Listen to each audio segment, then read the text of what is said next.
Blessed love, this is Jah Lion King, you know. Breathe up an order of Melchizedek. Yeah, man, breathe Jah Lion King, up an order of Melchizedek. Give thanks to life, give thanks to health and strength, you know. Give thanks to positiveness, give thanks to consciousness, give thanks to righteousness, give thanks to love.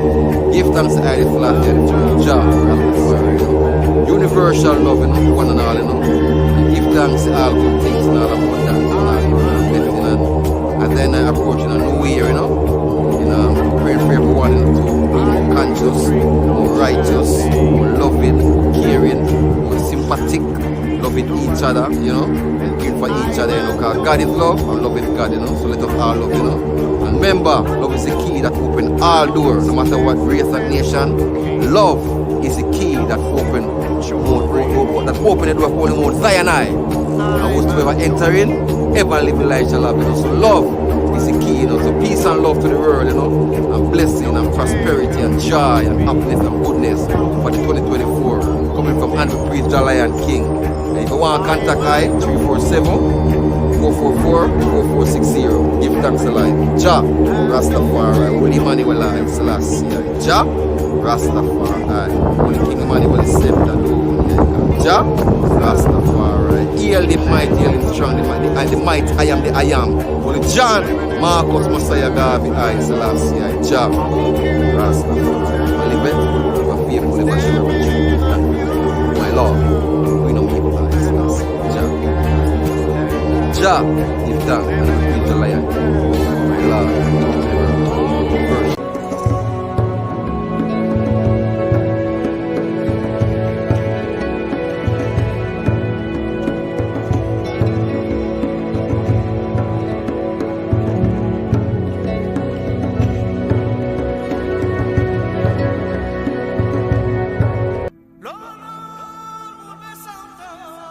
Bismillahirrahmanirrahim.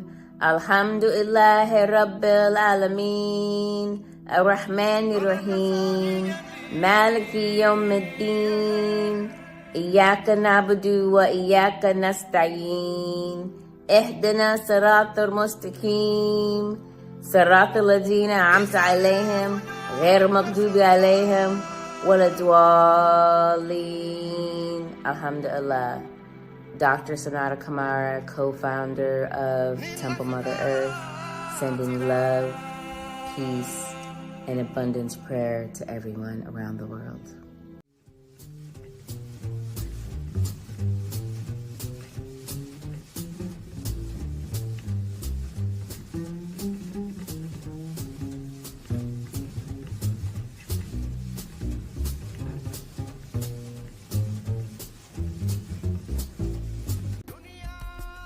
Bismillahirrahmanirrahim.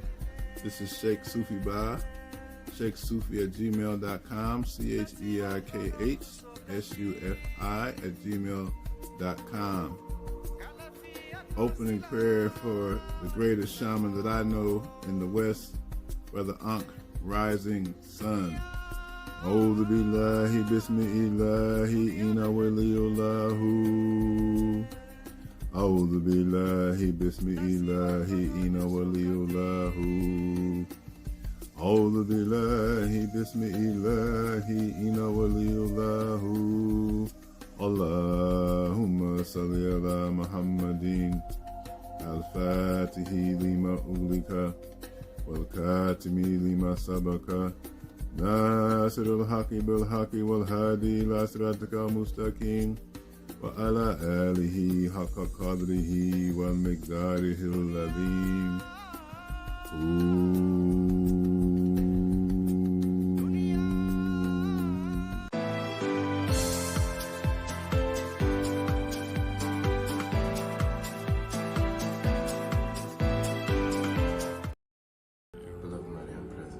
Great hosts of sitting ascended masters, great angelicals, great cosmic beings who govern the system of worlds and the seven mighty beings. Lord, we call upon your grace to heal the earth of the actions of the sinister forces. Their plan is to eliminate the population in the most horrible and murderous ways. They have already poisoned our food with things we can't even pronounce. They poison the water with fluoride. They poison the air with chemtrails. They have poisoned the medicine with side effects that will kill you if you take it. And they have poisoned the technology against mankind. They have weaponized all these things against mankind. We call upon your grace to free us from the sinister forces whose diabolical plan is to make this world the most hellish place. America, which was the light of the world, that was brought to the world, established in this world, to make every human being here ascendant, and then to have that spread throughout the world. Lord, we ask you to incarnate in this very planet, incarnate in mass, incarnate with sitters and ascended masters, with divine beings of every type, to bring in revolutions of meditation, revolution of mantra repetition, revolution of chanting, revolution of spreading love and light, revolutions of knowledge. Lord, we call upon you to empower us with our divine selves, so that we can rid the world of these very sinister forces whose aim is to do nothing but create this place to be a Sodom and Gomorrah. We already know that Earth is the most wicked planet in the universe. Let us turn it to be the light of the world, so that it is the greatest planet in the universe, so that we excel even what is happening in the great central sun. As a matter of fact, Lord, we ask all the beings from the great central sun to incarnate on the earth, to incarnate on the earth, to incarnate on the earth within us, so that we could do the work that I'm begging for now. Oh Lord, I ask this in the name of Swami Muktananda Paramahansa, Bhagavan Nityananda, Guru Maharaja Chivilasananda, beloved Saint Germain, Lord Jesus the Christ, Lord Buddha, Allah, and the great Sonata Kamara. Almighty I am, Almighty I am, Almighty I am.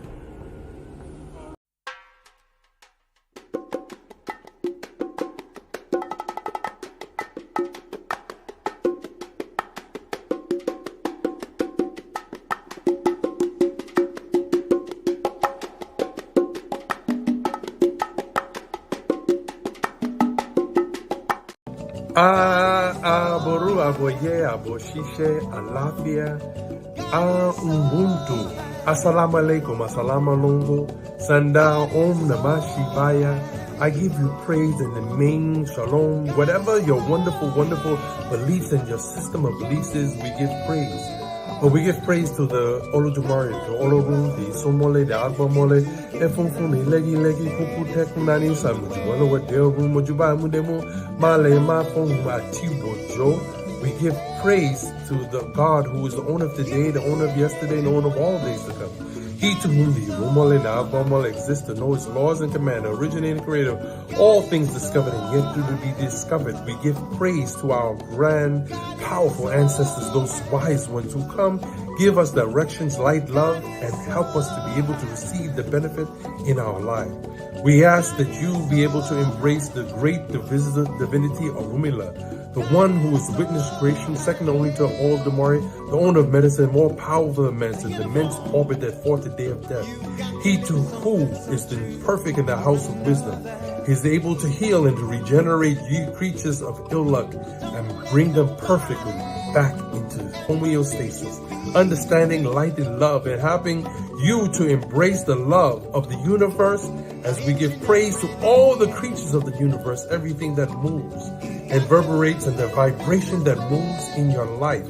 Allow you to find goodness, allow you to find health and vitality, strength, to move forward for the accomplishment of all the goals that you have set for you and your family.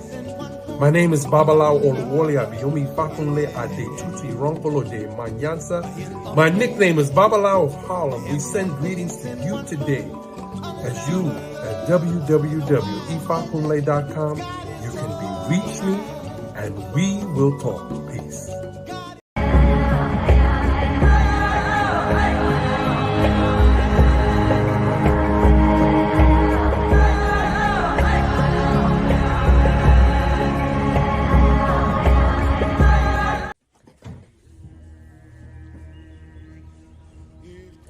O Great Spirit, Great Mystery, sending a prayer of peace to this world, to all the humans,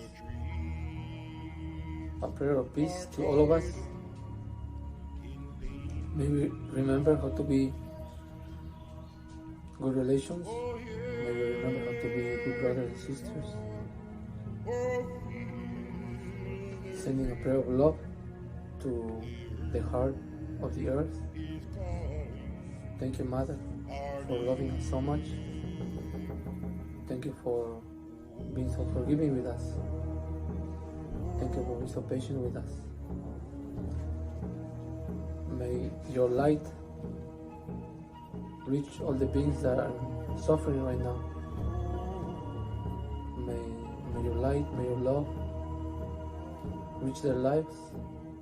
May your light guide them in the right direction.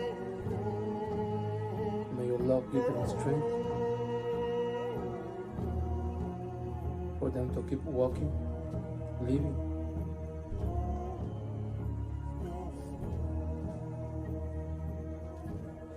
Sending prayers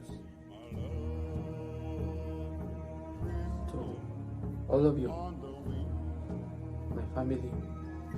May we always remember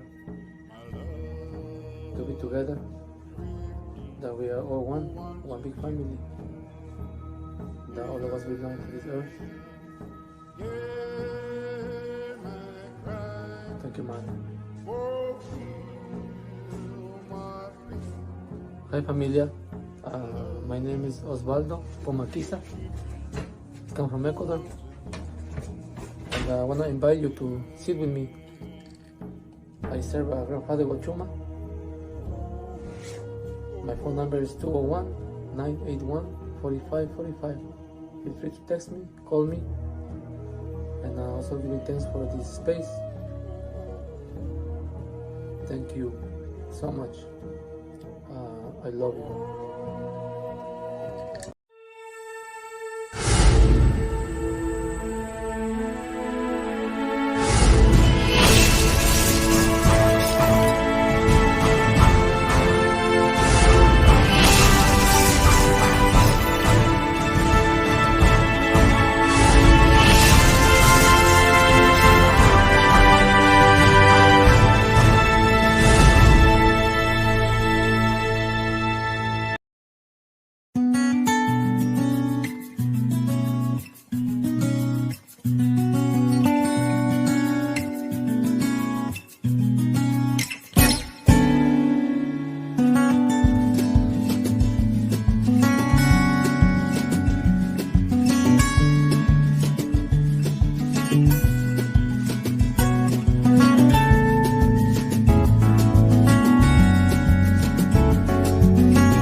You know what they say, the bottom of the pot's always the best, brother Hank. Coconut raw, God bless the cook, and the time it took. What you got there? What kind of soup you have here? Today, it's black beans, my brother. Black beans. Black beans. See that look? My God. You got the bottom of the pot, baby. What's good about black beans, Oh, man, anything black. You know what's good about it. Oh! We shouldn't be saying anything about anything black other than black. Oh! Other than black. What else you got in here, So man? we got some butternut squash. We got some red lentils to help thicken the broth. Ooh. We've got also in there the bell peppers, red bell peppers, green bell peppers, purple bell peppers, sweet potatoes, and we did it until it melted. Also the rulo burro bananas, we did that too as well. And we're gonna dress this up for you with some baby bok choy. Ooh. You know what I mean? Yeah. make it look nice and enticing. And what days are you here, Coconut Rob? Today, this week, I think I'll be here all week. Tuesday, Wednesday, Thursday, Friday. But soups, let's do it Tuesday, Wednesday, Thursday. I'm also put some sprouts in there for you too as well. I mean, come on. Have mercy. Gotta keep Brother Hank healthy. Man, you gonna keep the neighborhood healthy, brother. All right. What's your contact info? 347-243-1678. I do things the old-fashioned way. No emails, none of that stuff. Just call me. Yeah, let's have a conversation. Yeah, right You know on. what I mean? Family, I am here with a magical moment of young musicians. And this is Kim, Sister Kim, and she has a message about investing into the future musicians of our community. Sister Kim, tell us what you got here. Hi everyone, Kim, proud parent of children at the Big Apple Leadership Academy for the Arts. We teach HBCU high-stepping marching band to our kids from age 5 and up. It is a free after-school program, tuitionless, and it's open to all. Our kids are amazing. If you can, jump on our website. We're looking for support, donations. Our kids need new instruments so that they can high step on. Our website is www.bola.org, BALAA.org. And I appreciate the time. Thank you. Thank you so much. And so, family, listen up close. We're talking about investing in the artists of tomorrow. By investing in them, if you have a little expendable change to invest in the youth, the genius, this is the opportunity. And in this description on this video will be the details of sending your donation to PayPal or Zelle or Cash App. Yes. Right? Yes. Okay. So thank you for your support. Our children are the future.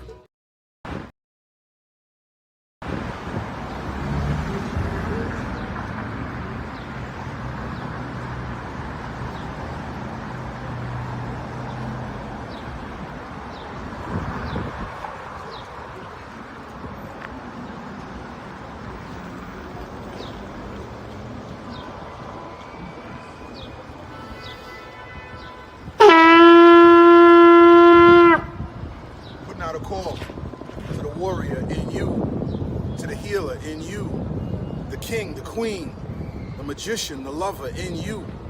Every single day, we are called to walk in our purpose. Answer the call. Lay down your burden and anything that holds you back and take your rightful place. The battle is everywhere. It's right in your face. Let's go.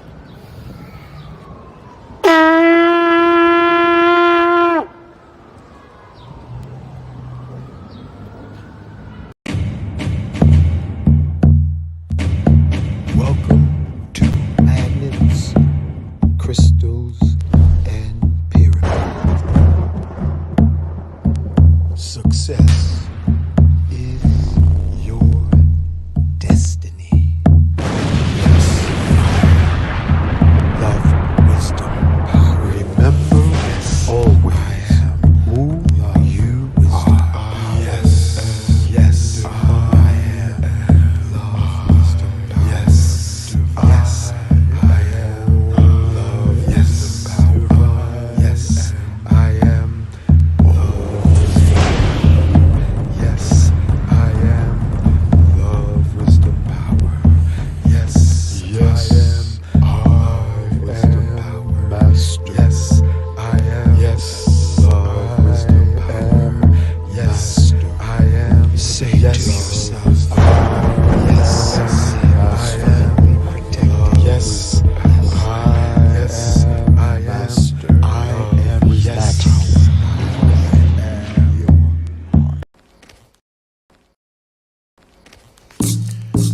Thank you to all the healers, all the prayer warriors, all concerned crystal Jedi projectors.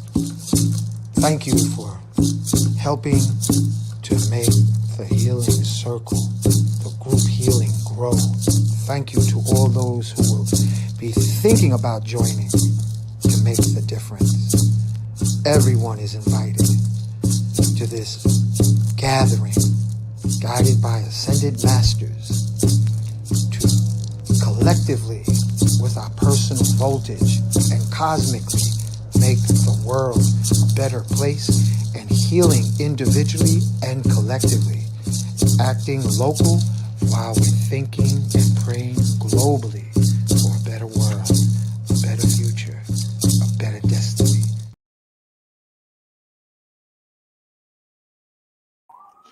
Okay, greetings and welcome, family. Thank you for being patient with the prayer invocations from the various Jedi masters of the world. You know, coming up on 2024, we're going to have to chant our I am crystallization throughout this year, because those who already are in places of power have plans and an agenda for the mass population. Special acknowledgement to our brother Elder Wayne Chandler, and also to our elder Baba Phil Valentine, who speak about the chicken farm prison planet agenda to mass inoculate, eliminate, transmutate, deviate.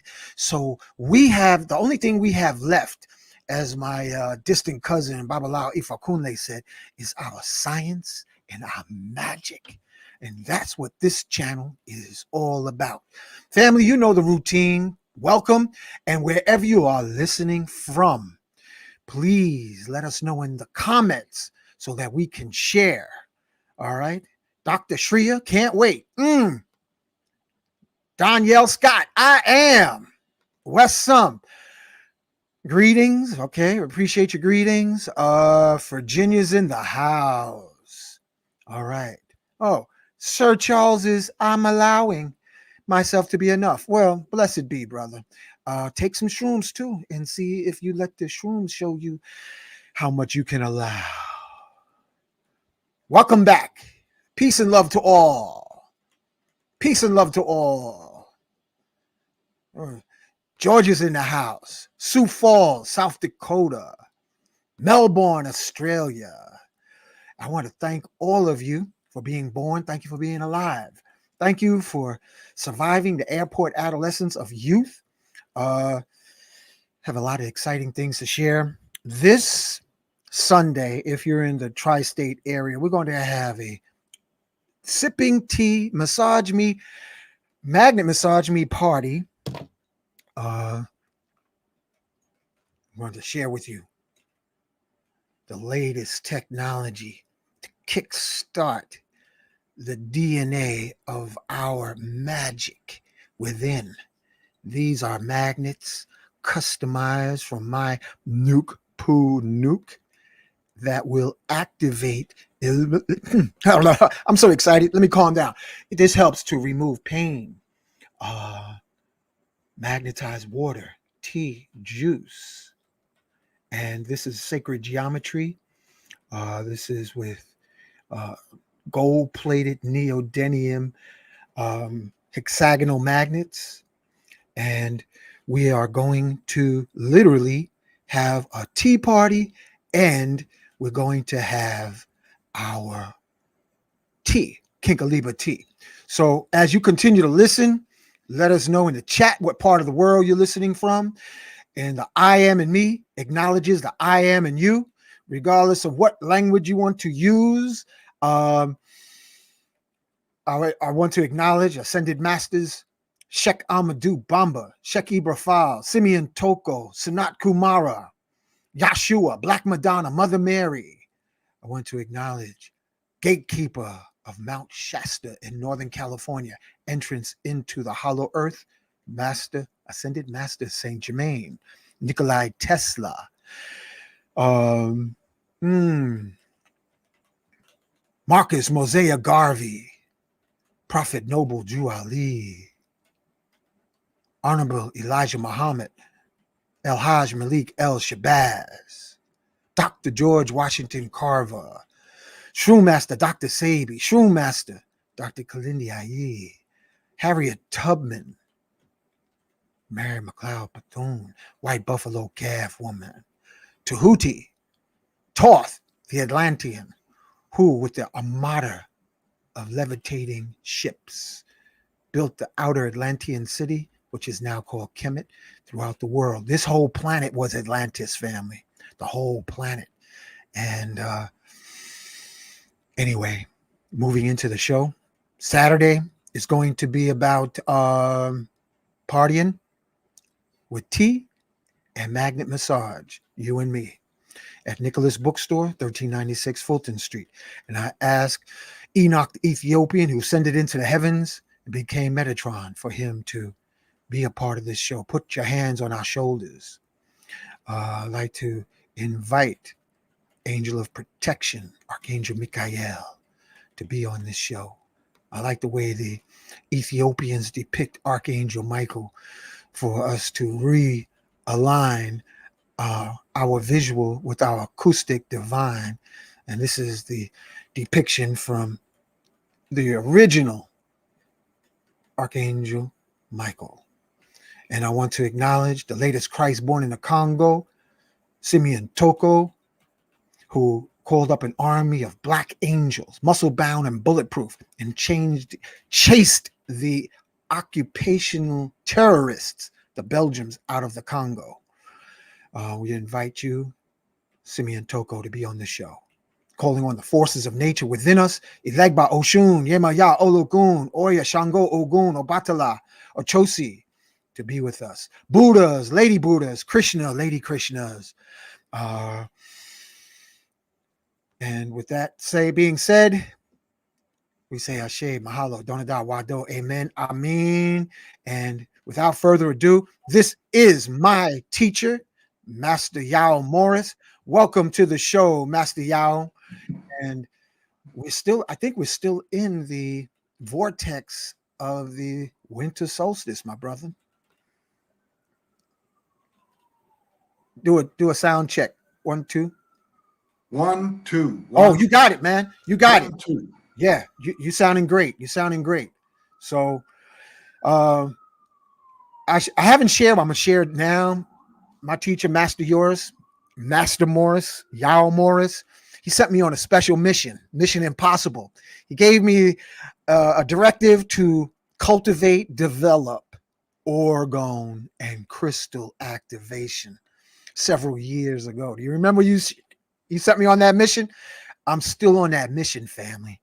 And this Sunday, I will be sharing for free this device when you do a purchase of a cell phone shield protection. This hex magnetic pad seems to activate crystals. Those of you who are into pendulums or body muscle testing, check and see.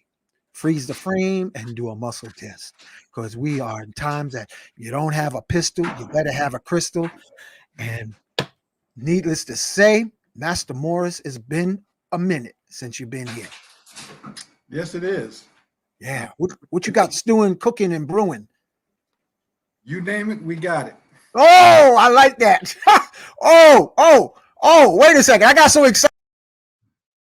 I'm moving you to front and center.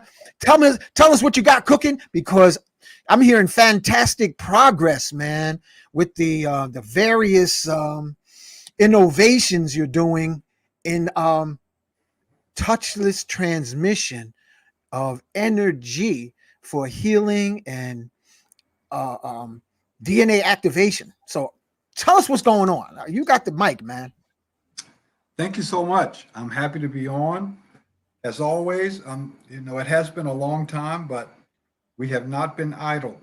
We've been doing our thing here. We've been doing the touchless energy transmission for quite some time now. And what we're doing, we're on 2 vibes. Number one, at the energy body level, we have been experimenting with helping people return to their natal blueprint. In other words, it's a form of second puberty where you go back and revisit puberty again. Whoa.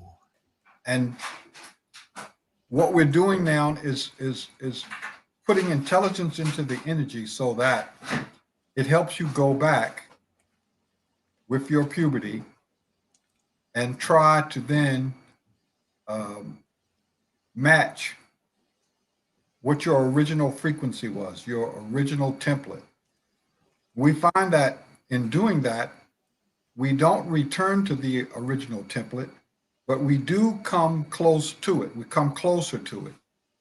And when we do this, we find that the person who's receiving the treatment has returned somewhat to a form of energy that most appropriately suits what they should have intended to be. And said it very simply, in this short, direct path, you become your highest version of you, the highest and best version of you. So that it's a goal that nobody ever reaches, but the fact that you're on that path is extremely significant. And people experience all types of benefits, an ability to live their life in a way that's more authentic, more indigenous, and whatever they thought was their path, they're closer to achieving it, or either they begin to sense a new path. So that's part of what we're doing. And one of the ways that we help that is by helping us activate the water elemental around us. We find that if we add this one element to the whole equation, activating the water inside of our bodies and the water around us in nature, that this allows second puberty to work even that much better. So that's the energy body part of it. The other thing in the last 3 years that we're doing is by getting our cell metabolism much more on track.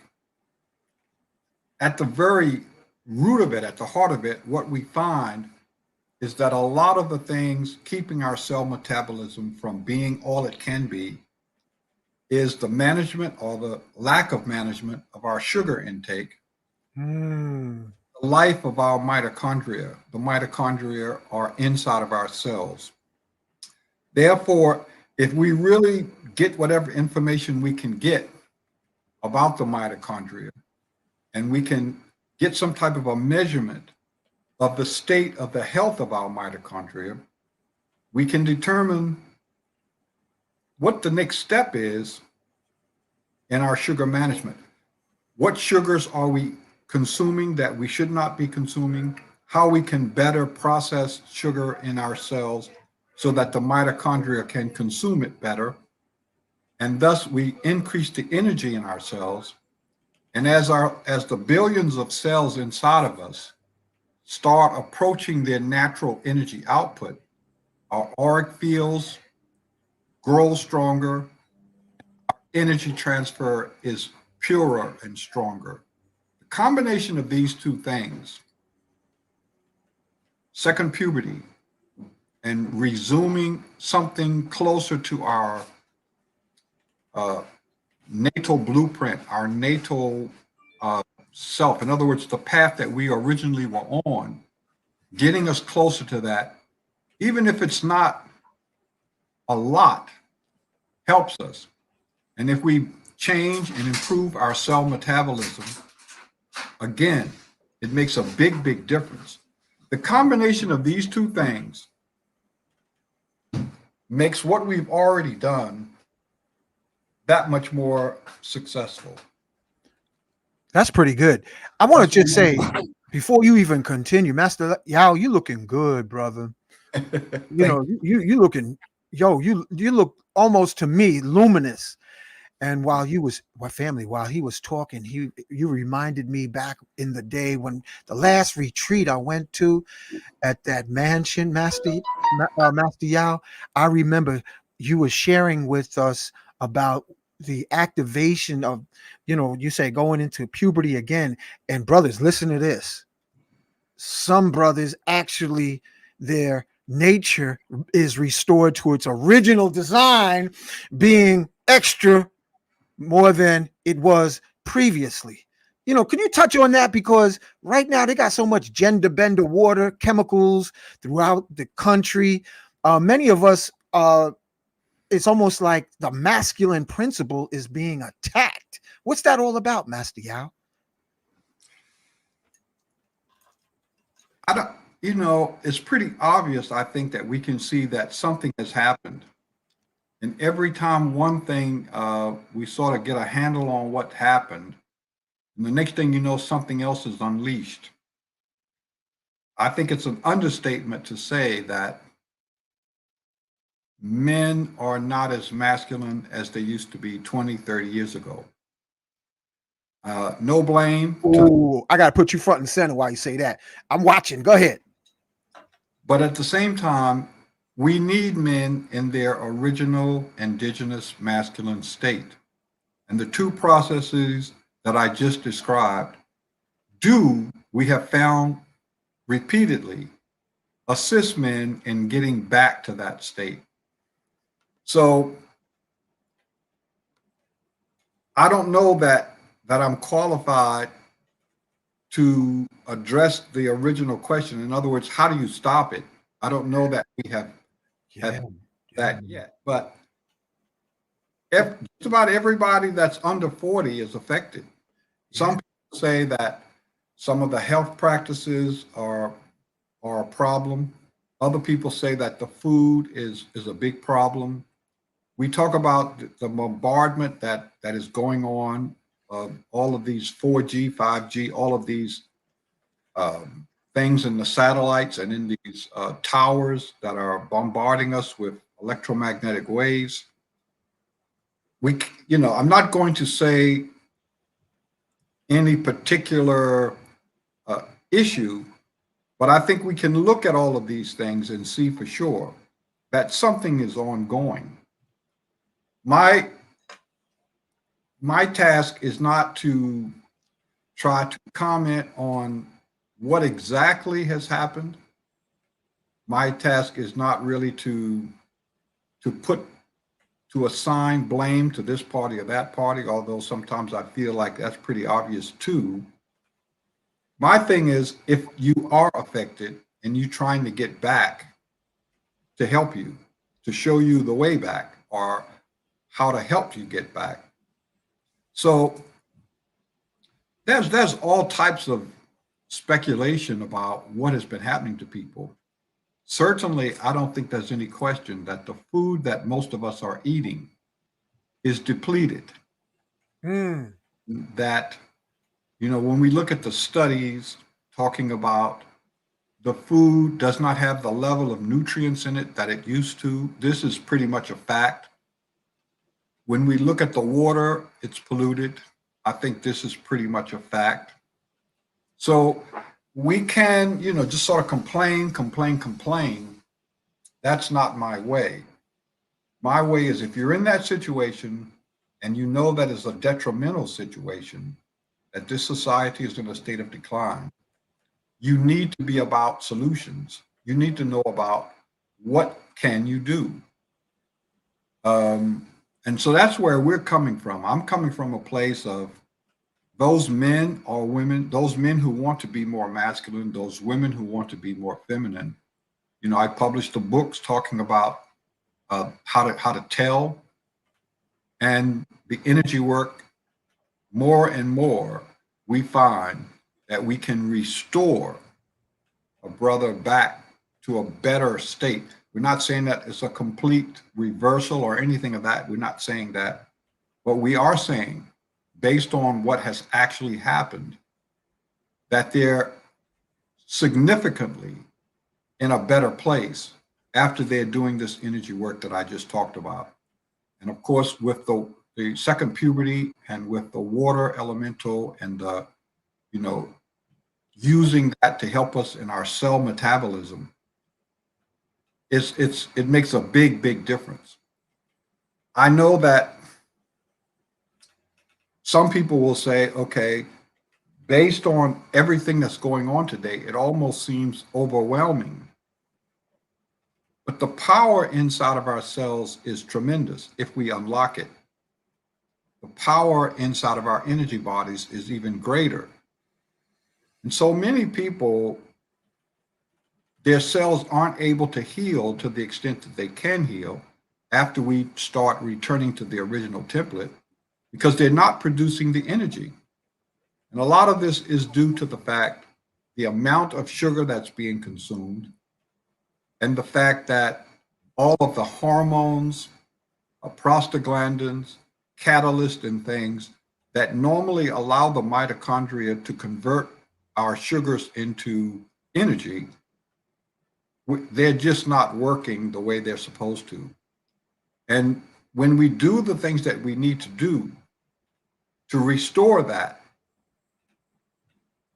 it's miraculous stuff that occurs, where people see health improve, energy levels improve, and they do indeed find that their cells are capable of doing so much more. That's my response to that. I remember a special acknowledgement to Master Yama that he shared one time, Master Yao. I think it was at the National Black Theater, that when he was doing projection work on men of, two-spirited men, I'll call it that, that some of them had actually stopped coming to him because they found in restoring their original orgasmic blueprint that they were now attracted to women or the opposite gender. And a lot of what's not spoken of is a lot of the molestation during the formative years as babies and children, affecting gender preference. And in the orgasmic healing that you are teaching, is an alignment back to your original blueprint, whatever that may be. And so I salute you. And you know, the funny thing was, Master Yao, before doing this show, I totally forgot about putting the rotating crystal pyramids. But while you're speaking about the water element, I have the video in the background glorifying the spirit of water. And I think that maybe there wasn't any coincidence at all, because the spirit of water is floating and you see the movement of the water being alive. One of the things that I'd like to ask you, how is the water? Are we drinking enough water? Because you look like you just came out of a sauna and a jacuzzi, that you was up in there for hours being fed some grapes by some beautiful goddess. I mean, how important is water in our daily living? So there's water and there's water. So much of the water that's available to us today is flowing through pipes. It's stored in containers that don't allow it to interact with the earth. You know, water is alive when it falls from the sky, when it flows across the earth, when it's frozen in glaciers, when it falls down waterfalls and mixes with the air. Whenever water does something, that's when it becomes more alive. And the reason is because as soon as water moves, interacts, or does any of these natural things, it attracts to it the water elemental spirits and the water energies. So these things are entities that are alive. They may not be alive the way humans are alive, but they are alive. We see this because whenever water is combined with the water elementals, it begins to act as if it's alive. It has memory. And if we drink water that is inert, that is empty, that is just plain water, it can help us some, but it's not the same as if we're drinking living water, the water that's with the water elemental. especially when we take water inside, we need a certain electrical conductivity. In other words, a negative electrical potential, so that when the water gets inside of the cell, it helps allow all of the raw materials in the cell and in the cytoplasm and especially in the nucleus of the cell. It allows these things, the minerals, all of the nutrients that we partake of, to move. It gives them greater transportation ability inside of the cell. This is critical. A big part of the problem today is that inside of the cell, things aren't moving the way they're supposed to.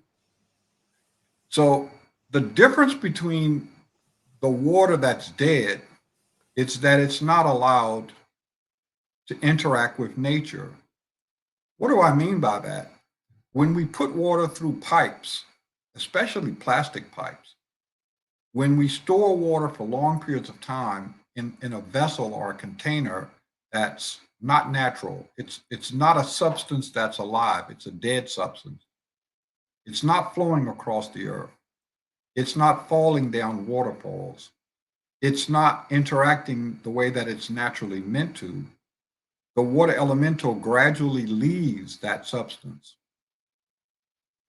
And in the same way, the life of the water leaves it. And we're drinking this water that is absent of that aliveness. We're drinking it and it does what it can. It helps us a little bit just because of its pH and the nutrients entrained in it. It does help to some extent. But the thing that really makes water pop, the thing that really gives water the ability to activate us, is the water elementals that combine with it when it's in motion, when it's interacting. When water goes through a vacuum and then comes back again, it's beautiful. When water is put through a spiraling vortex, it's beautiful. When water interacts at high speed with air through waterfalls and whatever else, it's beautiful. When water entrains salts from the earth in it, that is beautiful. And all of these things cause the water elemental to combine with the water to help bring you more life. Even sometimes I will play music, certain types of music and certain types of binaural beats with the water for 10 to 20 minutes the night before. And then I bottle it and freeze it and thaw it and drink it. And I find that it has a higher natural elemental nature to it. And it tastes better and it makes me feel vibrant. And when it gets inside the cells, it helps to keep you alive and helps you to ward off the toxic stuff that's constantly, in and around us. So I think that all of those research, I become aware of it about 20 years ago. I think the first thing that I saw that let me know that they were starting to understand this is a scientist called, I think he was Dr. Emoto, Japanese guy. And he did a video called The Message from Water. Yes. And that, I think that's a landmark thing because, the gurus and the shamans and all these people have known about the water elementals for centuries. But we have this intersection now between people of science and people of spirit. And they're starting to understand each other better. This is momentous and this is quite good. He showed that when the water has water elementals in it, the crystals formed when it turns into ice grow and form beautiful designs and begin to do things. He showed that water has memory when it has the water elemental in it. And that if you program the water, even if you program it with words, that it tends to maintain that quality and help the body imbue that quality. If you write the words healing in certain languages and put it in proximity to the water, The water has a greater healing ability and will help people get rid of headaches. If you don't do anything to the water, if you take tap water, water that's been sitting a long time, water stored for long periods of time in large plastic containers, it does not have that ability. When you freeze it, there's nothing. There's no patterns, there's no life. We want to believe that everything is based on the Western model, which says that water is just H2O. And that's just simply not true. Nothing that is alive is simply its chemical component. It also has a spiritual component. And with water, this thing is the water elemental spirit, which I just spoke about. I think that there's been quite a bit of research and study and observation that shows this to be true. And there's a growing percent of the population who begin to start to use common sense to understand that if the thing you put inside of your body is dead, it's not going to bring life into that body. That we don't need to just put chemical water in the body. We need to put alive water in the body. This is very deep, because this is, I'm loving what you're saying, because I'm looking, family, please leave in the comments section what part of the world you're listening to, and those who have already, thank you. What I'm looking at while you're talking, Master Yao, and I haven't said here, we haven't done a show in a while. I'm looking at you like, man, you look like you've been doing Tantra with water. I mean, there's a whole different vibe I'm looking at, and I'm like, man, this is amazing, because you can actually, those of us who are sensitive, we can sense this water aura around you.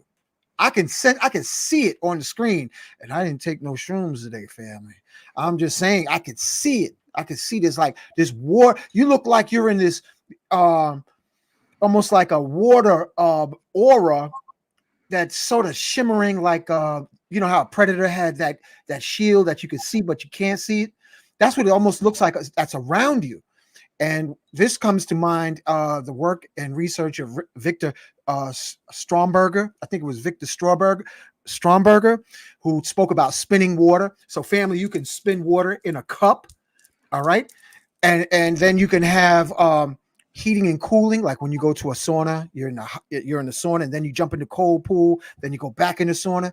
For that heating and cooling, the book that was written, The Alchemist, spoke of heating and cooling water to activate the miracles. And it may be just what you just said, Master Yao, activating and awakening the water elementals. Because you look like you're in a water bubble. Those of you who could see it, comment in the section, because here it is right here.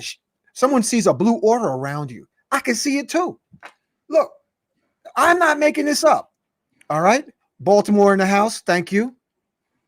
Brooklyn's in the house. Master Yao, you got a bunch of folks listening to you right now. But I can see you on another vibe right now, brother. You look like you in water bending school of I don't know what unlimited possibilities, because you looking good, my brother.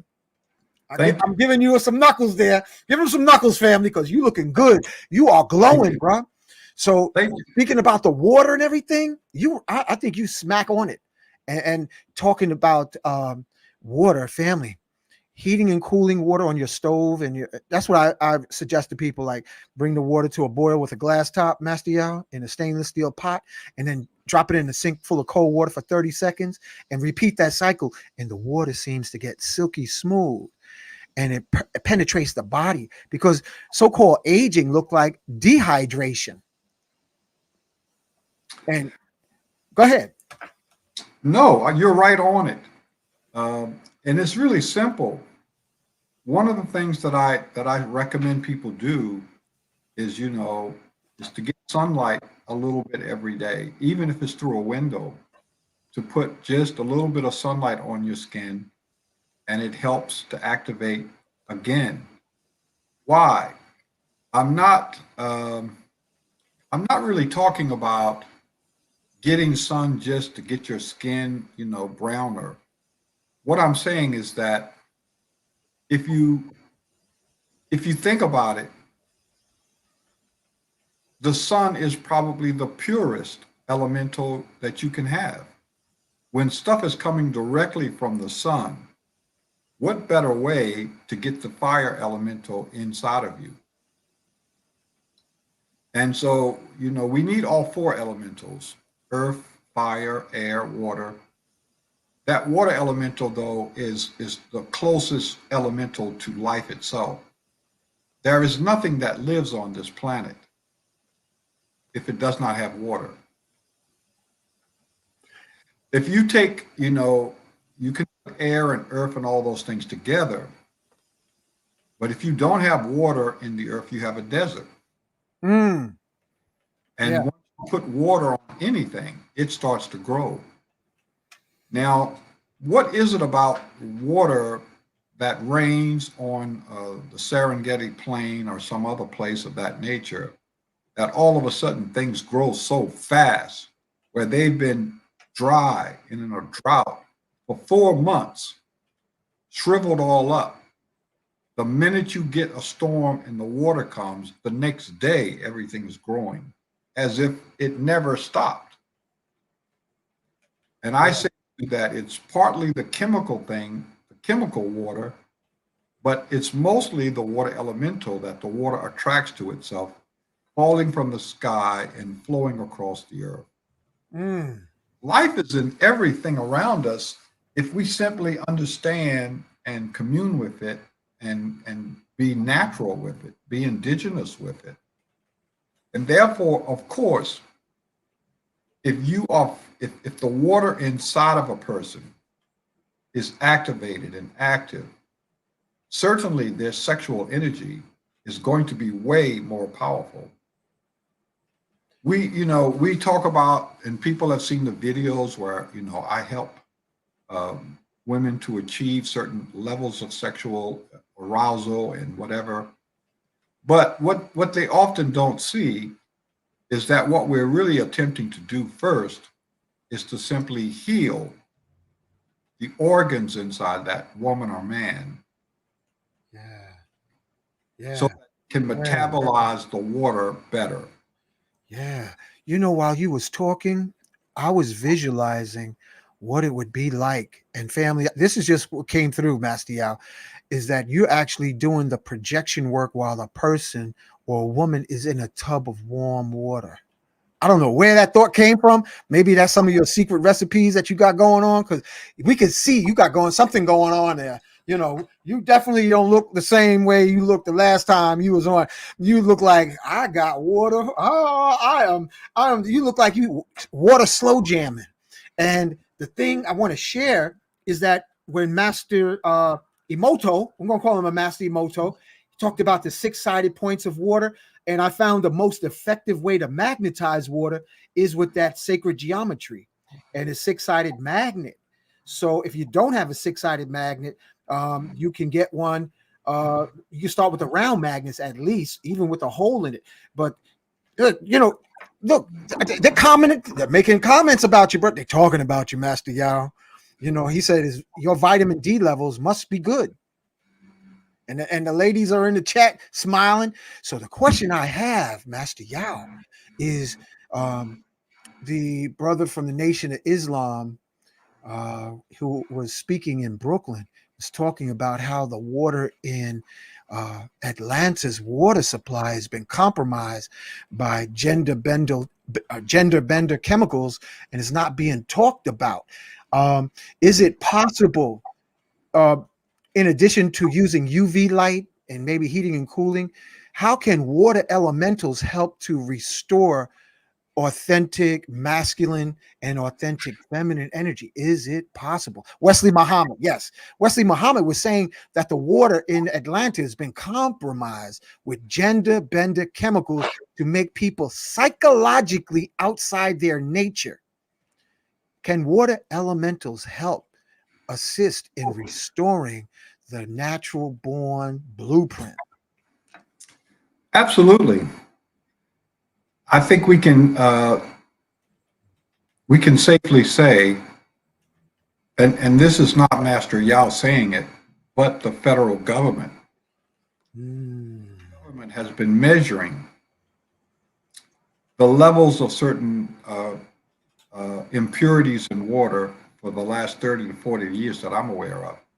And they indicate in various studies, the first one that they did that I'm aware of was in the Potomac River near Washington, D.C., because the government apparently wanted to be certain that this water supply was uncompromised because of the Defense Department facilities that were there in Crystal City and the Pentagon, and because there are some other very sensitive military and civil sites or operations going on in that vicinity coming from the Potomac River Basin. So that was one of the first places that I was aware, going back at least 30 years, that they were monitoring the water downstream. And so what we see is that there was quite a significant amount of runoff from farms, mining, and such things, and especially medical waste water. So a lot of this water was going into treatment facilities, and they let it set. And a lot of the impurities, the solids were, falling to the bottom. They tested the water before this water was chlorinated and put into the reservoirs, into the places from which people were going to get their drinking water. And they found that many of the impurities were removed, but not the hormone disruptors. Wow. What the government was saying, and I assume they're still saying this, is that there's a significant level of what are called hormone disruptors still in the water, and it was not possible to get them out that easy. And the cost to get them out was not feasible. It wasn't sustainable. So these hormone disruptors, just to give you for instance, then you would look at the chicken farms and the fact that they feed the chickens a hormone very similar to estrogen to promote the growth of the breast of the chicken, because they get more money selling breast meat than other parts. Therefore, they wanted the breast of the chicken to be meatier. Wow. So they feed them estrogen-like hormone, which supports growth. So what they call these things are growth hormones. And of course, they've been feeding them to chicken and other animals for quite a long time now. Oh, man. What happens is, though, that when they're doing this, the runoff into the different drainage systems containing those hormones, a lot of the hormones are washed down into these drainage systems, which eventually empty into the Potomac. That's also, I'm just talking about one possible example. There are many.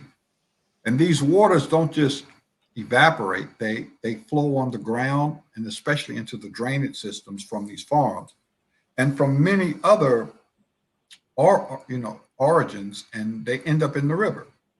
And so the thing is, it's the same thing with fluoride. They put fluoride in the water, and supposedly they've reduced the amount of fluoride, and they have a system now that is supposedly, as of 10 years ago, that meters the fluoride better.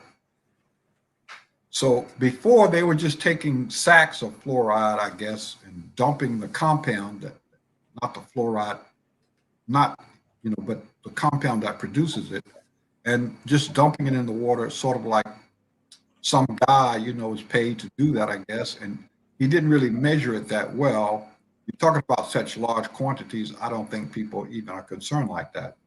What they started doing 10 years ago was injecting it in a more metered type of way so that you would get a better mix of water per, parts per million. But what they find is that with all of that, they can't get the fluoride out of the water. In other words, even if you try, it's very, very difficult. Even if you put it through a clay and carbon filters, you get a lot of it out, but not the majority of it. This is the same thing with the hormone disruptors. They're at such a small microscopic level, it's hard to filter them out. So now, they talked about Flint, Michigan. And to make things really, really short and not to drag this out, they're saying that if you look at the chemicals that are getting into the water, which are called hormone disruptors, if you mix these with some of the common chemicals we find in the water from piping, talking about lead, talking about zinc, I'm talking about the zinc-lined pipes, talking about all of these things. Even if you get the water to a household relatively free of some of these things, once it goes into the house, it goes through the smaller pipes, and then people drink it, and some of it comes out in the urine, and it still goes back into the same system. So it's like you can't get away from it. We talk about what is happening in the farms, but the true pollution occurs when humans consume water and urinate it out, because a lot of that goes right back into the river. I mean, I want you to stop and think about that. It goes into the storm drains, it goes into the sewage system, and it's got to go someplace. A lot of it goes back into the river or back into the treatment plants. And we don't remove a lot of the stuff out of it. What we do is we cover it up by trying to kill the germs through chlorination. So we're just constantly adding more and more.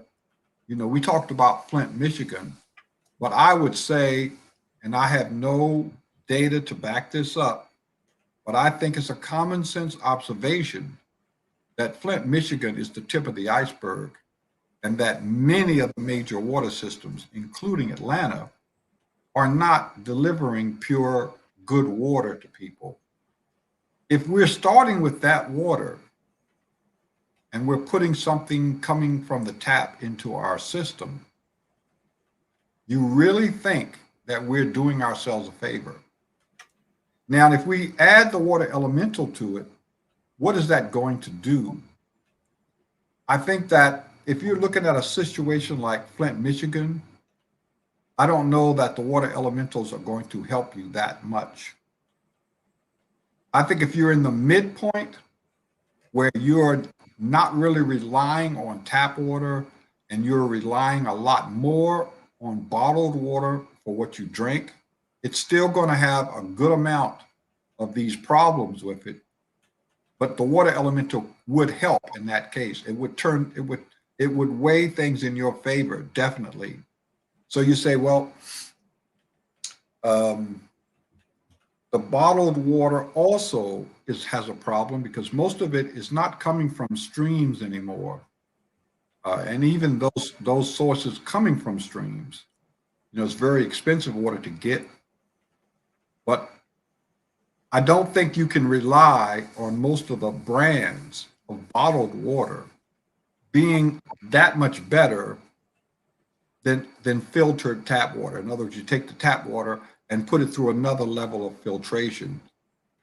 The volume of water that's being sold in this country is such that it's just not possible to get the majority of it from an original stream or aquifer or that type of a source that's untouched in nature. The volume is just too great. A lot of it, I expect, is simply municipal water that's being filtered. But even that is enough to give you an edge. And if you then put the water elemental spirit into the water, you're winning. And you can go back to a place where the water is doing what it needs to do inside, and you're not just drinking water for no reason. I want to share with you, Master Yao, I've been in, I call Lab Zone, and family, I'll share this with you also. I've been experimenting with a noble gas called Xenon. And you can see that little video that's behind us. You see, I have a Xenon bulb floating around in the water. And the first thing I noticed, Master Yao, and this is just garage tinkering is that my plants in the room that I had this 5-gallon jug, which is playing in the background, I noticed the plants started growing very robust. And I mean, more than before.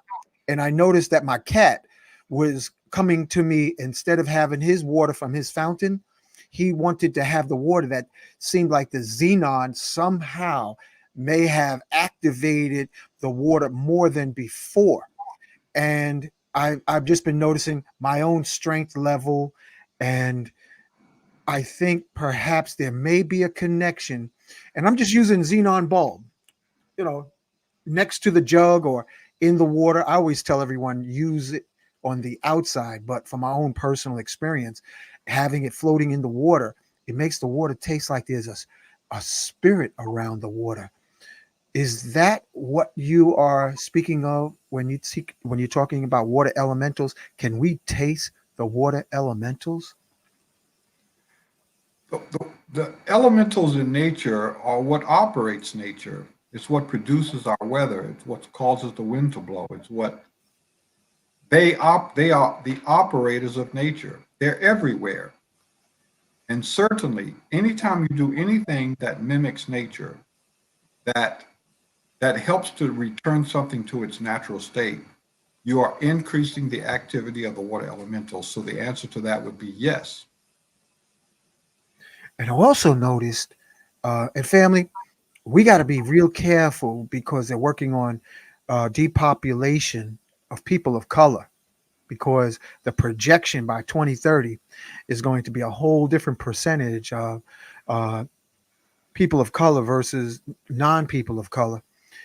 What I have noticed is, and in my research, and I'm focused on crystals, but I'm also read a lot about water, Master Yao, and the hormones that's in the water, like women taking estrogen, and these small parts per million not only affects is in the tap water, but it also changes the psychological profile of the man who's drinking the water or eating too much tofu. He starts thinking and speaking words that are more of a psychological nature. And this is the agenda, family, of the powers that be, because the powers that be are going to hold on to their masculine nature, but they would prefer that all the slave population speak, act in feminine mannerism, because the masculine in the physical realm pretty much has dominion.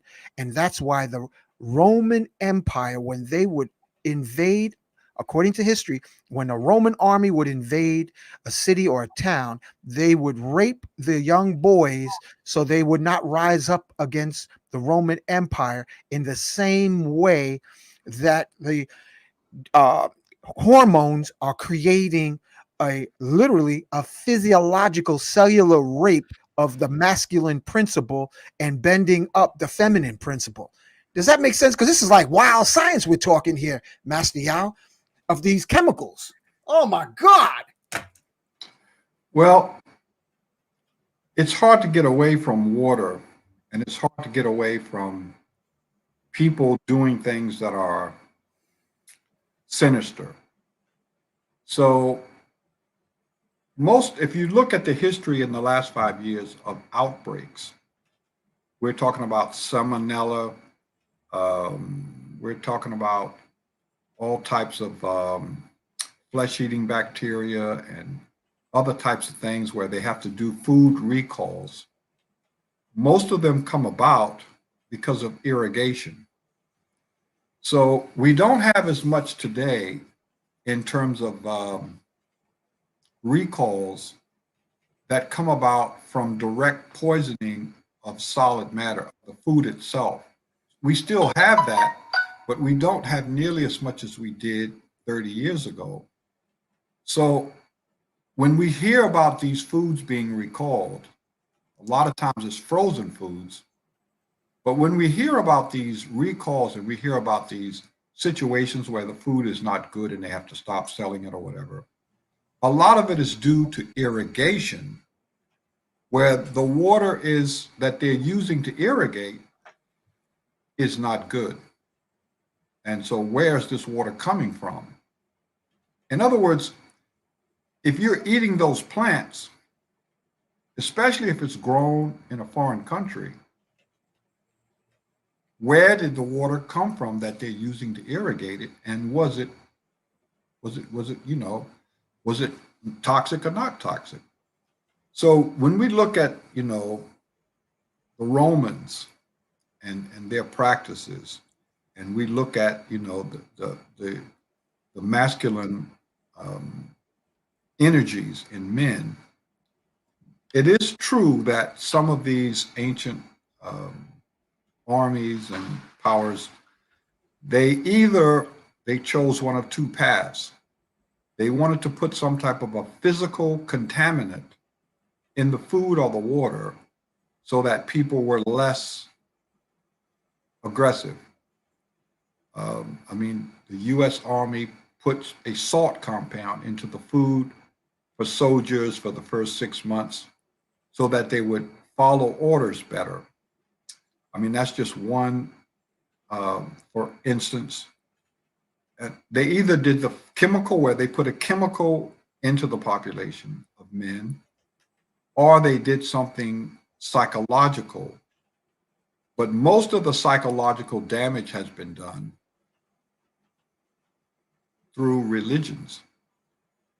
If you look at the belief systems that have been introduced over the years, it is through either direct religion or some type of a branch or offshoot of a belief system that has to do with, whether you believe that your race is superior to other races, or you believe that your race is cursed, or you believe that your nation is not fit to be is supposed to be moved. Any type of imperialistic belief system that's given from one group of people to another group of people. If you look at the Native Americans, some of the things that they did when they could not break their aggressive spirit is, they put diseases like smallpox into their blankets, or they gave them alcohol. And so it's the same principle. We can't beat you in a fair fight. And we never play fair anyway. And so now we're gonna help beat you because you're gonna show up to the fight drunk, or half your warriors are incapacitated from disease. This has been something that it's not just been done by people against blacks, but this is something that's been done to people all around the world as far back as time records. People are very addicted to power, and they do whatever they feel like they can get away with. Yes. They don't tell you what's going on, and they never have, and they never will. You have to have your own. You have to have your own belief system, your own culture, and you have to follow that. You have to have something that you can count on. If you believe what they tell you in the media and what the script that they're basically reading on the morning news, you can be certain that you're going to be led astray. But people still believe it. They still believe it. And as long as it works, they're going to keep doing it because it's giving them success. If you look at Africa, they have done some of the same practices, unfortunately. If you look at China, they've done some of the same practices over the years. If you look at, Czechoslovakia, Austria, you look at Britain, you look at the United States, you look at South America, I cannot find a particular region of the world where this is not true. So, if whether you're a black man or a Palestinian or any person, anywhere, you've got to start coming to grips with the fact that you have enemies, and they'll go to any length to defeat you. And the first order of business is to change your beliefs and to change the beliefs of the world. Right now, if you go around the world and look from Pakistan to Louisiana, the main battle that's being fought is a battle of information, a battle for people's minds. And so, number one, people tend to believe what's broadcast. And the ones with the biggest and most, the greatest scope of their broadcast tends to be the point of view that is spread. People need to be smarter than that. And so this battle of information is the battle that's being lost today. And so if people have your minds, if they've got the information corrupted, they don't really have to defeat you in any type of a financial or a military or a different type of war. They don't have to defeat you. You're already defeated before you get to the battlefield because you don't know that you're fighting. Yes, I agree. And while you're sharing this, this is an epic show, Master Yao. I want to thank you again for being on the platform. What comes to mind is the entheogens and having an entheogenic reset, family. And I respect everybody's comfort zone as far as psychedelics, but I'm thinking of specifically shrooms because not only is it a spaceship, but it's also a time machine.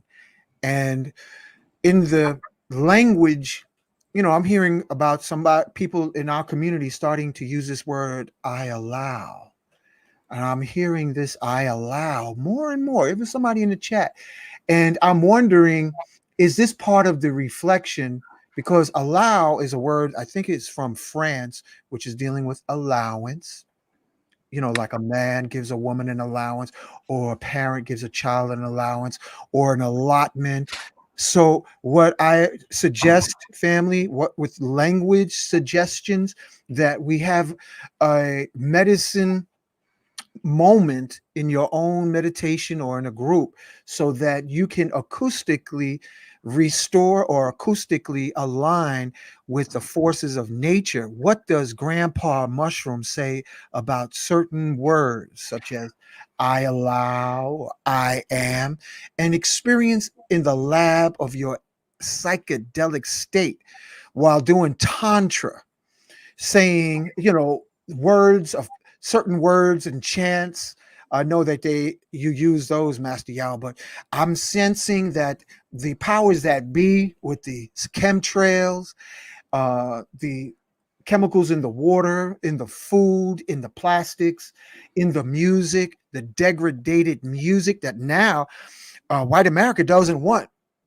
Gangster rap or the trap rap that's in the community of self-destruction. They don't want that to be in their community. They don't want to hear their little white kids saying certain words that we're accepting, So it's like you have to go to the plant source, family. I'm seeing in the chat. Thank you, James O.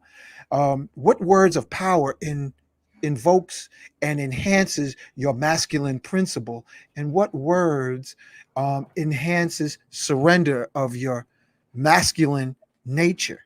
So, but all of us are innocent, and all of us are guilty by nature of our incarnation in this cesspool, prison planet, chicken farm that we all incarnated in, for whether to assist or to pay off karmic debts. But what would you say to the young men in the listening audience, Master Yao, to preserve their masculine nature when everything in society is trying to emasculate the Black man, or every man for that matter?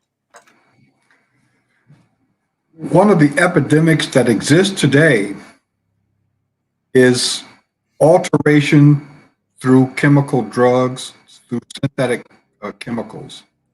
And so Um, one of the biggest things that's happening now is everybody's under so much pressure that they turn to some type of substance, legal or illegal, for relief. And I would caution any man to resist that. So we've got everything from heroin to fentanyl to weed. Now weed has positive uses, and perhaps some of the uses could also be deemed negative when it's done in excess. But from what I've seen, just in my own personal experience, a lot of people today are turning toward legal chemicals, prescription, Percocet, and all they got. It's just so much stuff. Oxycontin. No, I mean, it's just the list goes on and on and on. You got the opioids, and they say we're in an opioid epidemic. So you get under so much pressure as a man. You're under pressure from women. You're under pressure from the economics. You're under pressure because you don't have a place to be. You can't afford a house, can't afford an apartment. So you would say that, especially the black man, but to some extent even the white man, is under kind of pressure that puts you into a state of mind that you consider yourself a refugee. Refugees from war. The psychological state that the man under 30 is in today is a state where he considers himself subliminally as a refugee. And so this brings a certain psychology with it. It says that you don't have a stable place to be, and you're not a stable part. You're not the preferred member of society in terms of, society's going to support you. You're a refugee. And I'm talking about the people that are born or citizens and have been here all of their life. Many of them exhibit the psychology of a refugee. And what happens is then when they put you under all of this pressure, the behavior that they turn to, they have a choice, and they turn to the escapism.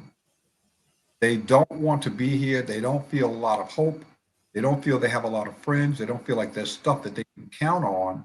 They don't know where to turn. And they turn to some type of drug or some type of eating comfort, which normally contains sugars. They turn to, the more they feel the pressure that they can't cope, the more powerful the drug they turn to. And this, the spectrum is so wide. I mean, of course, you've got the illegal drugs, which we know about them.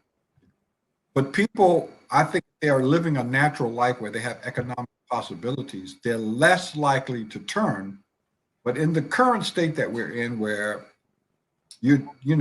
half the population, the male population, is just barely making it, barely able to have a place to live, much less try to raise a family. Then you've got to deal with what's going on with the woman. And, the fact that it's very hard to have a stable relationship with today's woman. And so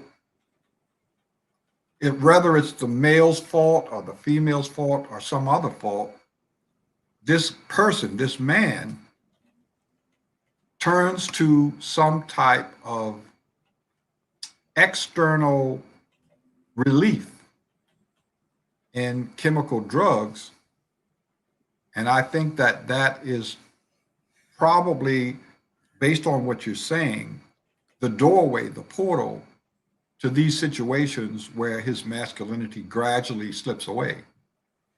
Yeah, I think it's part of the hip hop is Prison Planet owned by the prison industrial complex. A lot of the rap the rap's owners, the ones that create the music, they select music to play in the black communities or the brown communities for the purpose of funneling the youth back to the prison industrial complex, to direct them into the prison industrial system.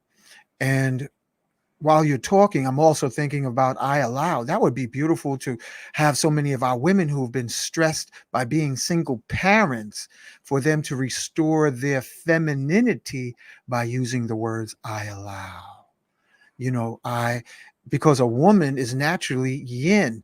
And as you were just saying, Master Yao, so many of our women, from being stressed, they're in their fake masculine energy, and it pops up whenever they get stressed, like a unseen hand grenade. What can possibly help to resolve and dissolve the fake masculine energy in contemporary women in America?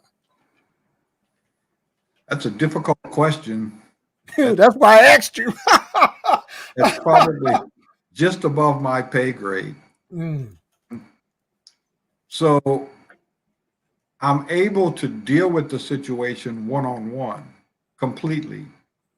And the men that I train, or the women that I train, can deal with the situation in a one-on-one. But, you know, we've had over 10,000 people go through Grand Trine, but that's still just a drop in the bucket over the last 13 years. And it barely touches the population. So that when we talk about the general population, you know, that has almost no, that has some impact, but not a lot. So now I don't have an answer to that because I can't get to that audience. If people are just out here and they have no knowledge, they have no connection to anything authentic, I don't know what you can give them. I don't think there's a pill that you can give them, or just one book that they can read that's going to change that. It's self-evident that females are, you know, not as feminine as they used to be. It's self-evident that young men especially are not as masculine as they need to be. But to get to the point where men can be returned to a better state of masculinity, we have to reach them first, and they have to go through something before they'll even accept a solution that is real, that actually will change things. I don't know the answer that you could say, okay, if we tell people this, that's going to solve the problem. I think you've got to reach them, and they've got to become connected to a program where they do something. And that the first thing that's got to happen is that they believe in you, that they believe in somebody that's actually telling the truth. And then number two, they've got to follow the program until it reaches a point of conclusion. We had a situation with the whole sugar detox thing, with the cell metabolism thing. When the mitochondria become depressed, in other words, their numbers and their health goes down because of whatever condition exists in the cell metabolism, it can take them 2 weeks to recover. Now, Wow. What I'm saying is that under the perfect conditions, if all of a sudden that person starts doing everything that they can do to restore themselves, it's still going to take 2 weeks before you start to see the needle start to move. So if the person's really stressed out and they start doing this regimen that you tell them to do, and they do it for 2 weeks, they're still not going to see any change, because the mitochondria haven't awakened yet, haven't restored themselves, and haven't started functioning again. So you're talking some type of a long-term thing where the person needs to follow this from 6 weeks to 2 months, and then they'll see a relief, and their masculine energy will start to resurface. But how do we do that? How do we make touch with people? And then when we look at all of the negative stuff that they're inundated with every day, how do they begin to resist that and cling to the truth? They've never been taught that. They're not conditioned to do that. I think that the answers that you're asking, the answers to those questions are actually kind of simple, but how do you execute it? How do you actually do it? And I think that the sad truth is people out here have to want things to improve and be willing to sacrifice. I don't think, number one, that people want things to improve, not for everybody. They want things to improve for me. They don't necessarily want things to improve for everybody. And the second thing is they are not willing to sacrifice. And this is critical. If you're not willing to sacrifice, I don't know how you expect things to improve in a general overall way. I want to say, I think you're on to something, Master Yao, because I am seeing more and more the disdain, the disrespect that many women have for the male principle. I mean, it's overt. It's not covert, it's overt. Where even on my platform, I had to actually check, like, wait, stop. What you just said, and I was doing family, I want you to do a reading. Does processed sugar take women out of their natural feminine essence? I think that's unresearched, but my intuition, my I am tells me, Master Yao, that sugar has a part to play in taking women out of their feminine nature into a fake masculine possession demeanor. That's just popped in my head while you was talking. I don't know, but So woo, my that's thing hot. is, the first thing is people got to want to cooperate with something that actually works. I don't see that. I see small groups of people that are connected to to sources. I see them really making progress and doing great things.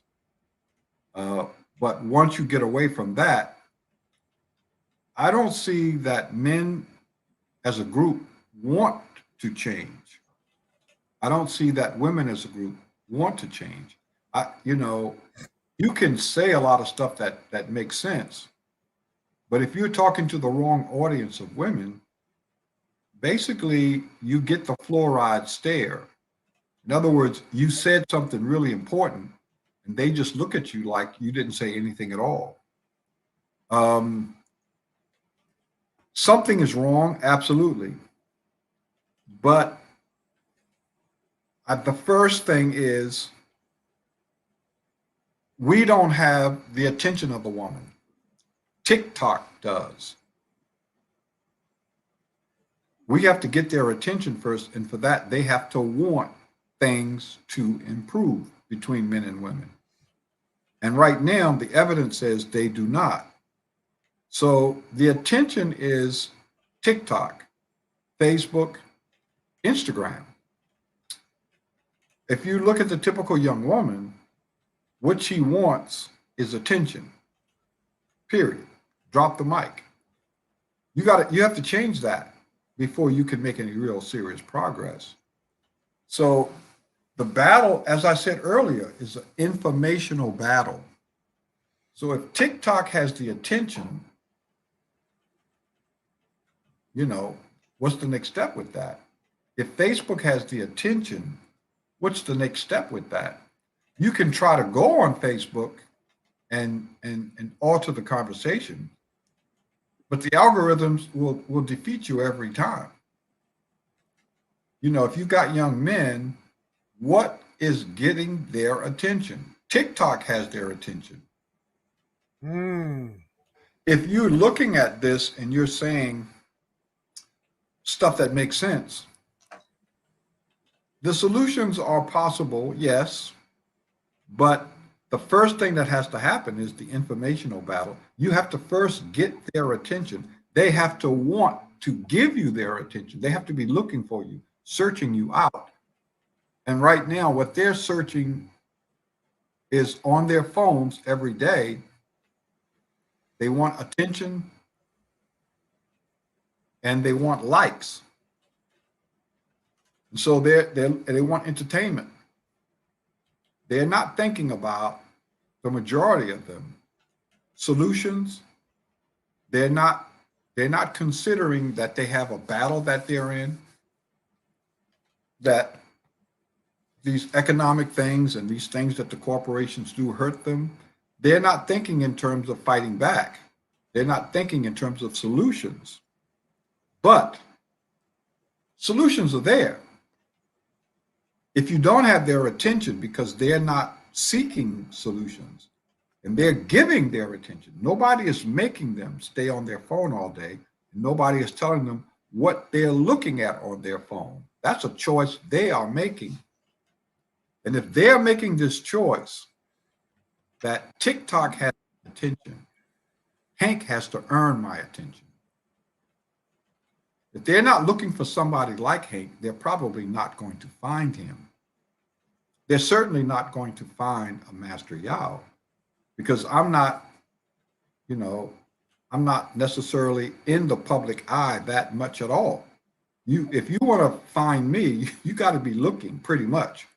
And then, even then, the first time that you see what we're doing, you're probably not going to believe it. So when we say that, the modern woman has issues, I don't think anybody doubts that. Even the modern women, many of the spokesmen will say there's a big problem here in the female population. But then you ask the question, is the female population looking in those directions? Are they saying something's wrong? We need solutions. We need to fix this. What is working? If they do that, then they're going to start looking for that information and they're going to start finding it because it's all over the place. But I think the real question is they're not looking, and we don't have their attention. So in other words, they're getting crack. Social media has become the new crack in the sense of fake power. Wow. This is deep, Master Yao. We're going in tonight and we're talking underneath the energy of the winter solstice. This is powerful, brother. Thank you for these words. Is there another connect? Because family, my brothers, my young brother, most of my audience, 2/3 of my audience are men, and 1/3 is women, according to the analytics. So you talking to the young men, that's why I was like, I got to have Master Yao on, because my young brothers, from 25 up to past 55, they're listening for solutions and tactical strategies, because it's a war of the genders going on, but it's diabolically planned for the purpose of depopulation. Hank, let me ask you something. So, I'm just going to be really raw with it. The first thing that I would say to young brothers is stop basing your self-esteem on pussy. Woo-wee! Y'all heard it. Say it again, Master Yao. So the first thing that I confront when I confront young men who are seeking to pull their life together and make progress in areas is I say to them, stop basing your self-esteem on pussy. How much pussy you can get, how pussy regards you. In other words, when men become refugees, when they become refugees in their own country, one of the things that tends to happen is they base their self-esteem on how other people see them and not how they see themselves. So half of that equation, because Black men have stopped looking for validation from other Black men. They stopped that long ago. They mainly look for validation from women. And they see that validation in getting pussy, manipulating pussy, being able to attract pussy. And, I'm using that word in its vulgarity, if you want to call it that, for a reason. Because on the one hand, we see young black men debasing women because of their attractiveness, and at the same time desiring them for their attractiveness, not to lift them up as women,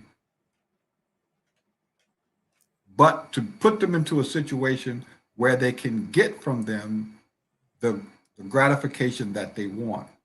In other words, they're in this dynamic where you're trying to get women to respond to you and chase you and do for you and do what you tell them to do, but you're not long-term thinking, how do I get women into a natural, elevated state? And so the man is the main healer of the woman. He's the main, he's supposed to enforce the woman. He's supposed to defend her, and he's supposed to, provide for her in a natural state. Of course, that doesn't mean women are going to cooperate with that, because as we know, they don't. But still, when you get into this refugee frame of mind, first thing that happens is you start looking outside for validation, for understanding how important you are. You don't see how important you are. And I tell men how important they are. And I tell them and I show them how they can confirm this fact. And that once they do, the first thing they have to do is get off this whole merry-go-round of allowing their self-esteem to be determined by pussy.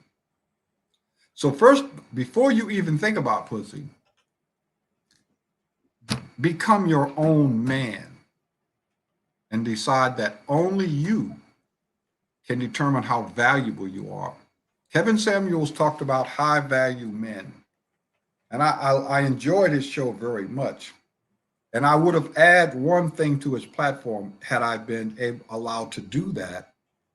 I would have said that the most high value men are the men who have established the value themselves, and not by women or by society. We have allowed ourselves to be, our value to be determined by our cars, our houses, and what property we command, what our credit rating is, and all of this external stuff. And we don't determine our own value and stand on that. My first advice to young men, the first thing that I say to them is, you determine what your value is. Nobody else, nothing else. You start there. And then, you dictate the terms. Pussy is going to relate to you, how it's going to interact with you. And those terms have to be, first of all, I as a man have to be valued, and you got to prove that to me, that you value me. And then number two, once that happens, you have to prove to yourself that you value her truly, and not just for the butt and some titties.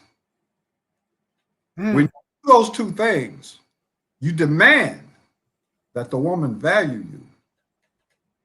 Your self-esteem becomes determined by you. Then number two, nobody's got to ask. A woman knows that you value her because you're doing the things that we talked about in the book, Awakening the Master Masculine. We're doing those 4 things that men are supposed to do. Provider, the healer, he's a warrior, and he's an eagle. And then if the woman can't see that you value her, when you're imbibing, when you're representing that stuff right there, naturally and indigenously, then, well, okay, you need to discard her and go to the next one. Maybe she'll come back to her senses in 10 years, but for now, just walk away. So, men are men. And so that the man has to set the standard in society. He's the outside operator, okay? And he's responsible for the woman to some extent. Even if she's off the reservation doing some crazy ass crap, which a lot of them are, even so, it's the man who's responsible for the container, society. Therefore, first things first, stop basing your self-esteem on pussy. And base your self-esteem on what you have done in life and what you possibly can do in the future. And a lot of these issues will go away. Well, maybe they won't quite go away, but they'll stop bothering you. And focus, on this whole refugee thing and the fact that, how do I get money? Because money is important. How do I get standing in the community? How do I get all this other stuff that you need? And all these health issues we've talked about, all these psychological issues that we've talked about. But if you are constantly basing your self-esteem on your credit rating, how women are responding to you, then you're reacting and not proacting. If you're going to be a man and you're going to call yourself a man, if you want me to consider you a man, or men like me to consider you a man, you better damn well grab a hold of your sovereignty by the nuts and lift yourself up and stop being so based on your self-esteem on pussy, and base your self-esteem based on what you can accomplish to make you a true high-value man. We probably alienated some of your clientele, Brother Hank. I hope I haven't. Oh, no, not at all. Yeah. This is real. We needed to hear this in Christmas holiday weekend, Master Yao. This is the Christmas gift from the elders, family. This is a Christmas gift, a vision of what manhood is about, because we don't have rites of passage in the country, Master Yao. So you just gave rites of passage message, because it's not being taught in the church. It definitely isn't being taught in the Christian churches. I mean, look, you know what they're talking about on in the media now is the big reverend down there. I forgot his name. And all, it's like this world is going crazy, Master Yao. And folks is loving that you dropping the message, man. They loving it. So thank you. I mean, you just lit up the whole chat. Pow, pow. They loving it. They're saying thank you. Again, the men and the women, they're saying thank you, because most people don't have the testosterone to say it. And here you are in your water vessel calling the shots with your water elementals riding shotgun.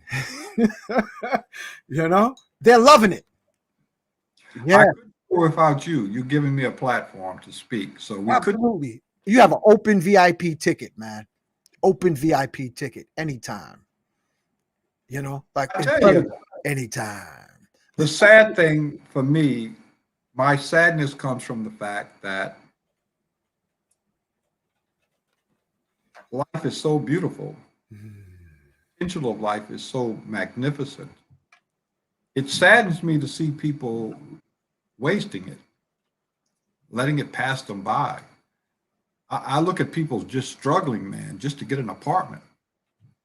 And I look at young men, and it just doesn't stop happening. Where young men get a girl pregnant and it doesn't come out well because he's got no place for her to live with him. And so he wants to get her and maybe marriage or something like that. He wants to do that, but he doesn't have an apartment.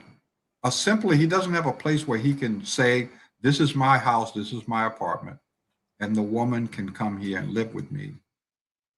And a lot of men just sort of give up on the woman. They're like, okay, I'm not, they don't have the self-esteem, they don't have the confidence in themselves that they want to try to make it without that. I mean, let's just look at the real simple thing. Then let's talk about money.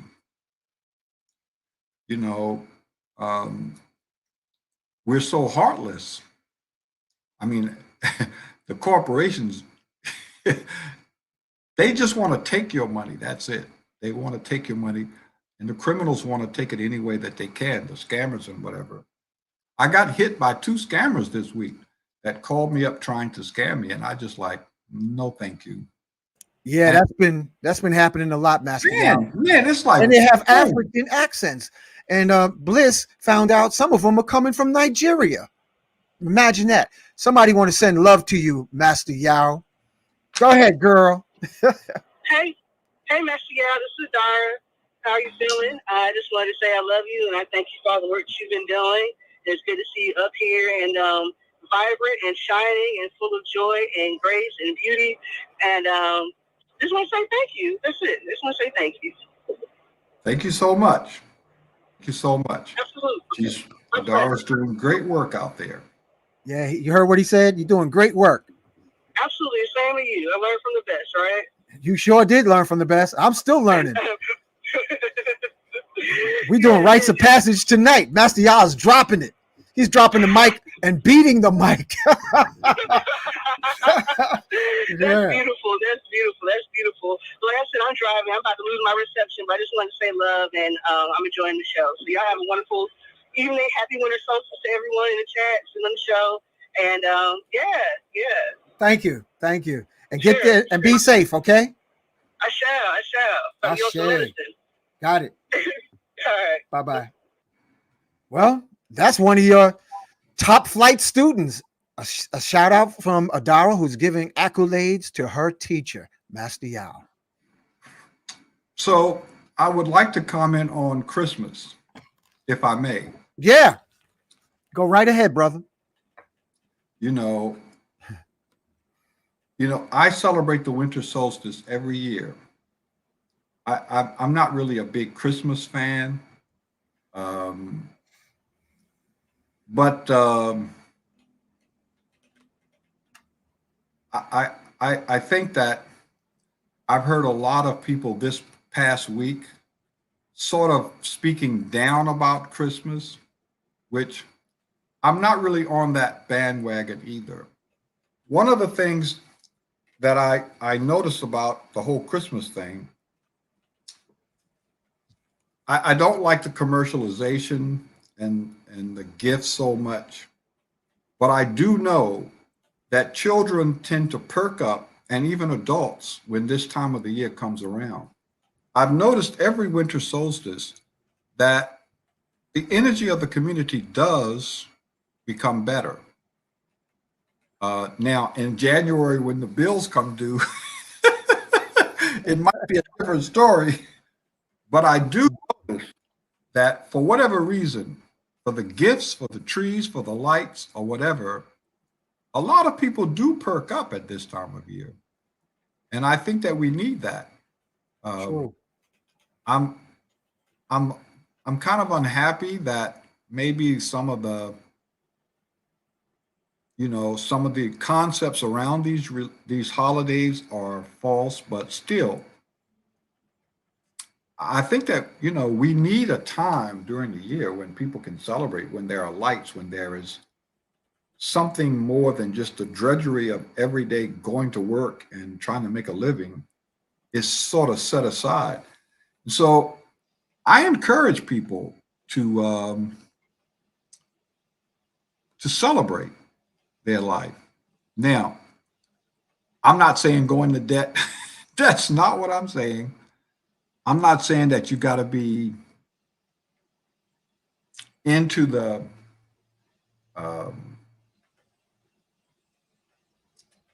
whole the way that some people use it as an excuse for other things.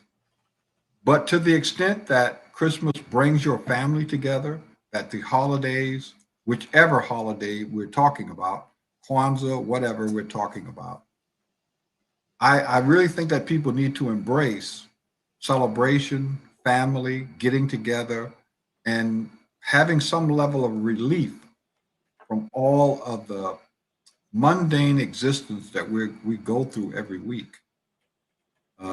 I've seen 3 or 4 people that I know personally really just pick up and become bright this last couple of weeks because of the holiday.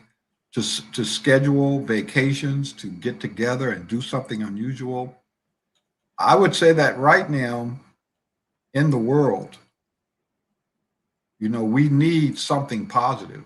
We need something that uplifts us, that we need to take any excuse we can to set aside the bitterness of life and embrace something that's celebration, something that's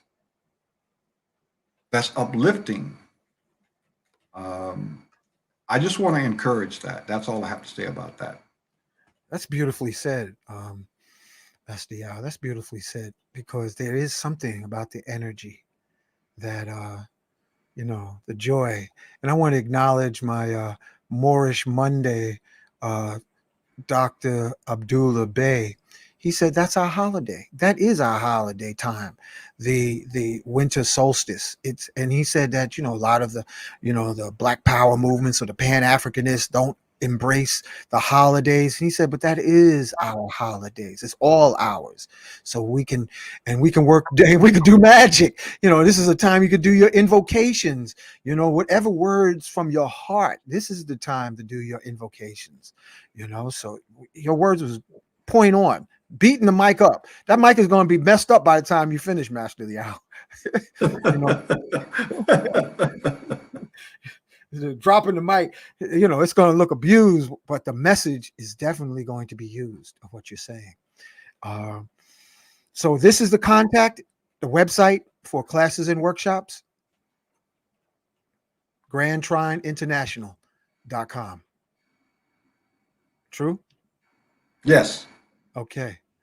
Well, it's 8:30 and you rocked it for an hour and a half.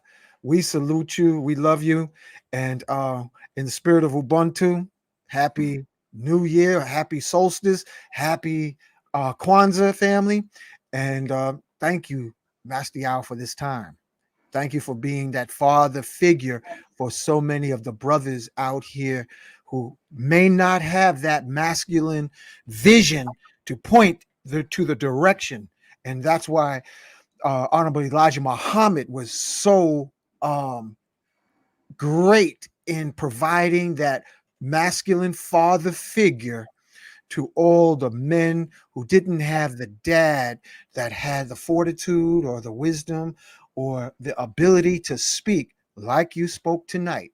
Your message is going to travel far, and we thank you. You got an open invitation anytime you want to drop something like a pop, dropping it to the family and sisters. Oh, yes. She said the sisters, too. They listening, and it's a packed house. And we thank you. Thank you for your mission. Thank you. Yeah. And I love the audience. I love them. Yeah. They love, you dropped the message. You and your shotgun riding water emojis. What do you call them again? Your water elementals. Oh, your water elementals. Sorry, no disrespect, fam. I don't mean to call the elementals emojis, but we all. They should make some water elemental emojis, just for us to be, to integrate everything, because social media done jacked us up, and the cell phone technology ain't helping much. Yeah, thank you so much, and come back soon. Maybe once a season or something. I enjoy your presence so much, and it may do a lot more than we think. Yes. We may be making a bigger difference than we think. Mm-hmm. Yes. Talking about you. I'm talking about you right now. Oh. A lot of times we don't know just how much, there's a show. I watch it every year. A lot of people think it's corny. It's like, it was made back in the 40s, I guess. It's called The Wonderful Life. And it talks about this guy. They took him out of the world. They acted as if he had died. And they showed what life would have been like without him. So that's the thought I'll leave you with, Hank. We looked at the world without you. What would we see?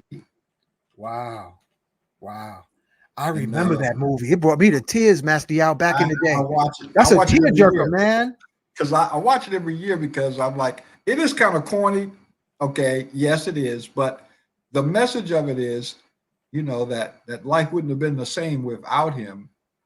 And he really needed to treasure himself for the contribution he had made. That's my message. Thank you. Thank you. Asante Sana. You know, that's I forgot the name of the actor, but man, that movie had me crying when I was a kid. It had me crying when I was a kid. Yo, I don't know what you're doing over here, Master Yao, with the water elemental, but my alpha male Tabby is sitting over here in my lap like he's listening to your message, man. I don't know if I can. Yo, the cat is listening, family. Look, let me see if I can show you.